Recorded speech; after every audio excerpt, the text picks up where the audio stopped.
برطانیہ کے ساتھ، تو نظر آ رہا تھا کہ شاید وہ میچ ہار رہے، لیکن اللہ نے کیا کہ وہ میچ جیت گیا.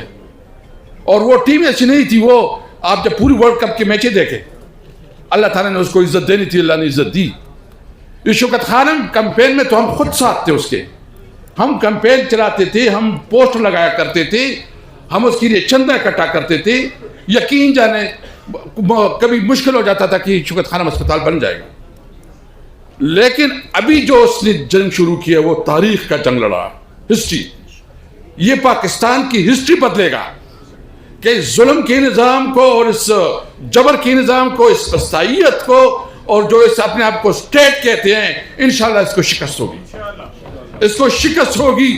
اور وہ عمران خان، کیونکہ اس وقت تک یعنی اس کے ساتھ آئسولیشن میں رکھا، اس کو آئسولیشن میں، اس کی بانجی کو وہ جیل میں ہے، اور ان کے اوپر 70 سال کے.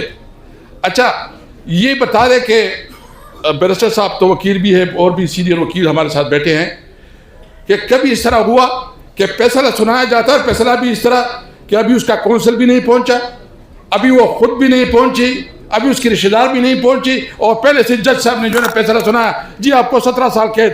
ماشاءاللہ جوڈیشری زندہ باد. یہ اگر جوڈیشری کا حیثیت رہے تو ملک میں انصاف کے لیے ہم کہاں جائیں. اور شاید یہ بھی کہا تھا کہ اگر آپ کی عمر 70 سال نہ ہوتی تو ہم زیادہ دیتے. ہاں یہ بھی کہا تھا، یہ بھی کہا ہے.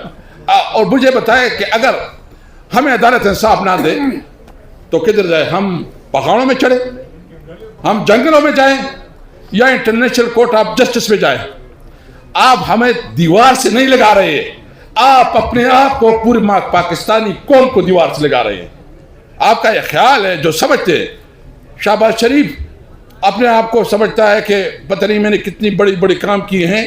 آج جو ہم نے اکنامکس کی جو اعداد و شمار پڑھے ہیں، جو کہ ہمارے 2-3 ساتھیوں نے پڑھے ہیں، آپ نے تو اکانومی کیا. اکانومی کیسے آگے بڑھے گی؟ آپ کے مغرب پہ اور آپ کے مشرق میں دونوں سرحدات آپ کے غیر محفوظ ہیں. انڈیا کے ساتھ تو آپ کا پرانا تنازع ہے، افغانستان کے ساتھ آپ نے نیا کیئر شروع کیا.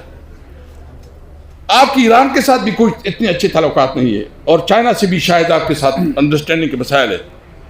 اور نور علی نور یہ کہ صوبے میں خیبر پختونخوا میں انسرجنسی، بلوچستان میں انسرجنسی، اور آپ چاہتے ہیں کہ پولیٹیکل ٹرمائل بھی کرے تاکہ ملک خدا نخواستہ پاکستان کو جو ہے نا مزید خطرات سے دوچار کرے. سرحدات غیر محفوظ، انسرجنسی، اور ساتھ ساتھ پھر آپ ملک میں پولیٹیکل ٹرمائل چاہتے ہیں. ہمیں جو قومی ڈائلاگ کی بات کرتے ہیں تو قومی ڈائلاگ کا مطلب یہ نہیں ہے کہ ہم آپ سے کوئی بھیک مانگتے ہیں. قومی ڈائلاگ کا مطلب یہ ہے کہ یہ ہمارا ملک ہے، ہمارے بچوں کا مستقبل ہے. ہم چاہتے ہیں کہ جب ہم بات کریں تو قانون اور آئین پہ بات کریں. اور قومی ڈائلاگ کا ہمارا مطلب یہ نہیں ہے. قومی ڈائلاگ کا ہمارا مطلب ہے کیا ہے بیٹے کہ ملک میں آیا الیکشن فری اینڈ فیئر ہوگا؟ کیا ون مین ون ووٹ کا رسپیکٹ ہوگا؟ کیا جو عوام کے پاس قانون اور آئین نے حق دیا ہے کہ وہ اپنا نمائندہ چنے گا وہ اس کے پاس ہوگا، یا کوئی دفتروں میں بیٹھ کے فیصلے کرے گا کہ فلانا ایم این اے، فلانا ایم پی اے؟ یہ دستور یہ ہمیں منظور نہیں ہے. نہیں، بالکل نہیں ہو سکتا ہے. ہم ہر حد تک جائیں گے جو ہمارے پاس، جو ہمارا قانونی حق ہے. ہمارا قانونی حق ہے، آئین ہمیں حق دیتا ہے کہ پرامن احتجاج ہمارا قانونی حق ہے. پرامن احتجاج ہمارا قانونی حق ہے. ہم پرامن احتجاج کریں گے، ہم آواز اٹھائیں گے، ہم بات کریں گے. لیکن اس کا مطلب یہ نہیں ہے ہم آپ سے زیادہ پاکستانی ہیں. ہمارے سارے جو اس وقت سٹیک ہے، اس ملک میں ہمارے سٹیکس ہیں، ہم نے اس ملک میں انشاءاللہ تعالیٰ وہ پاکستان دینا ہے جو قائد اعظم کا پاکستان ہے. تحریک انصاف تو اس وقت وہ واحد پارٹی ہے جو بلوچستان کی نمائندگی رکھتی ہے، جو سندھ کی نمائندگی رکھتی ہے، جو کراچی کے مہاجروں کی نمائندگی رکھتی ہے، جو پنجاب کے پنجابیوں کی نمائندگی رکھتے ہیں، جو پختونخوا کی پختونوں کی نمائندگی رکھتی ہے.